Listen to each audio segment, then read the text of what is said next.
দ্বিতীয় বিশেষ প্রস্তাবনা হলো ভারতের যে আমাদের দেশের বিরুদ্ধে সবসময় যে একটা আগ্রাসী যে মনোভাব অব্যাহতভাবে পরিচালনা করছে। এক হলো ৫ই আগস্টের বিপ্লবের পর থেকে বাংলাদেশে যে সাম্প্রদায়িক সম্প্রীতির স্থাপনের যেই নজিরবিহীন দৃষ্টান্তগুলো আমরা স্থাপন করেছি, সেগুলো আন্তর্জাতিক মিডিয়ায় সরকারিভাবে ফলাও করে প্রচার করার বিশেষ উদ্যোগ নেওয়া প্রয়োজন।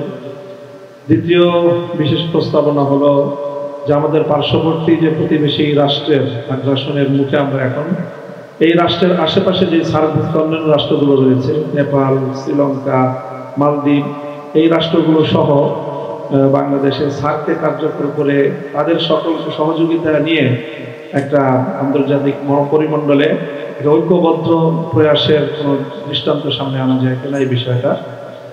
আর আরেকটা হলো যে এই যে ভারতের যে আমাদের দেশের বিরুদ্ধে সবসময় যে একটা আগ্রাসী যে মনোভাব অব্যাহতভাবে পরিচালনা করছে, সেজন্য দেশের ভিতরে ঐক্যবদ্ধ কোনো একটা গণভিত্তিক একটা প্রোগ্রাম যেখানে সকল দলের রিপ্রেজেন্টেশন থাকবে, এরকম একটা বড় ধরনের যদি আমরা গ্যাদারিং করতে পারি, সেটা জাতীয় এবং আন্তর্জাতিক মিডিয়া এবং গোটা জাতিকে আলোড়িত করবে।